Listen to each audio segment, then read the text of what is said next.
Gold has become a hot commodity in the last year. The U.S. stands at #1 for owning the most gold, and Russia has been in the top 5 stockpiling gold for years. But in the first quarter of 2019, the World Gold Council reported Russia hit a 6-year high in its gold purchases. Now, this is the largest increase for this period since 2013. This comes as the Russian government has increased its efforts to drift away from American assets, including the U.S. dollar. Director of Research at Bullion Vault told the UK's Daily Express Russia's heavy gold buying is a bad sign for world peace. Heavy gold buying by governments or central banks is rarely a good sign for world peace and cooperation. Joining me now is CEO of Euro-Pacific Capital, Peter Schiff. Thank you so much for joining me today. Sure, my pleasure. I want to start by asking you this. Is it normal for other countries to get nervous when one country increases their gold purchases, or is this mainly because it's coming from Russia? Well, I don't think it has to do with the Russians preparing for any type of actual war.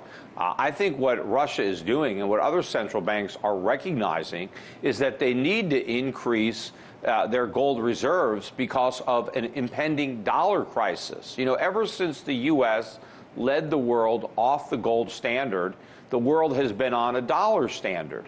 Now, that was fine when the dollar was backed by gold, but now the dollar's backed by nothing. And so if you're backing your currency with a currency that's backed by nothing, well, then your currency is backed by nothing. And up until now, that hasn't been a problem because people have still perceived value in the dollar. But I think that's going to change. I think the next recession, when the Fed goes back to zero and when we launch QE4, I think the dollar's role as a reserve currency is going to be questioned, and central banks need an alternative. And the only viable alternative to back up their own currency is real money, which is gold. Well, and that's an interesting part where you say, well, these countries are looking to buy gold for sort of more independence and to get away from the dollar and kind of protect themselves against U.S. sanctions, for example, China, Russia. Is this why the U.S. has the biggest gold reserve? Well, the U.S. has the biggest gold reserves because we had all the gold at one point, and while other countries back their currency with dollars, we can't back our currency with dollars, so we have to back it by something, and so it's been backed by gold. But the problem is we don't have enough gold relative to all the currency that we've been creating and relative to all the currency we're going to be creating when the Fed starts monetizing massive deficits that we're going to have during the next recession. But your point about the sanctions is well taken. I mean, the fact that the United States uses the dollar as a weapon and the reserve status of the dollar, other countries don't like this. And so to the extent that they can move away from the dollar, well, then they kill two birds with one stone. And one way of doing that is to increase their gold reserves now while gold is still cheap.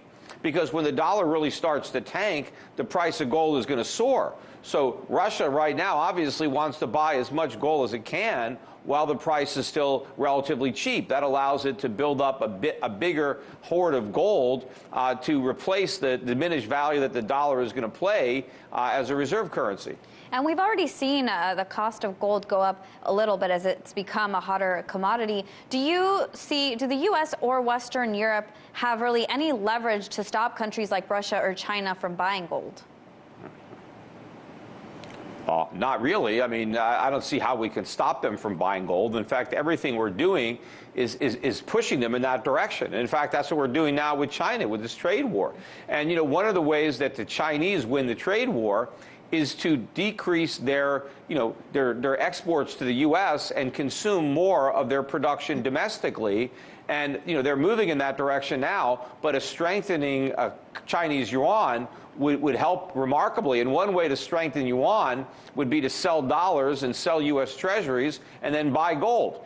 And then so the Chinese would be replacing their treasuries with gold. That would help increase the value of the yuan, and that would help increase the purchasing power of their own citizens, while really dealing a fatal blow to the dollar and the U.S. economy at the same time. Is it even possible, do you think, for countries to actually ditch the U.S. dollar? What leverage does the U.S. have if countries did this?